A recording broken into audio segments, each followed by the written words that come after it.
Hello, magandang gabi po sa ating lahat mga kapapsi, kamamsi. Ngayon magluluto po ako ng ulam namin sa hapunan. Nilagang ribs ng baboy. Ngayon, kumpleto na po tayo sa ricados mga kapapsi. Yan po.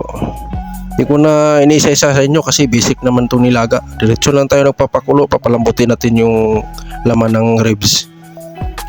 Simpleng ulam lang to mga kapapsi pero napakasarap yan. Lagyan natin ng sahog natin is Baguio Pechay. Paborito ko yung Baguio Pechay. Ayan lang po mga kapapsi. Mabilis ang luto lang to. Bago mga ako magpapaalam, magbay sa inyo, makisuyo po ako, paki-like, share, and subscribe na lang. Pakipindot ang notification bell para updated kayo sa aking mga bagong videos. Yan po mga kapapsi. Ulam natin sa hapunan. Nilagang ribs ng baboy. Yan po.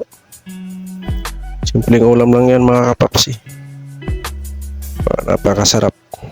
Extra rice na naman si kapapsi nito. Yan, pakuluin lang natin siya ng pakuluin.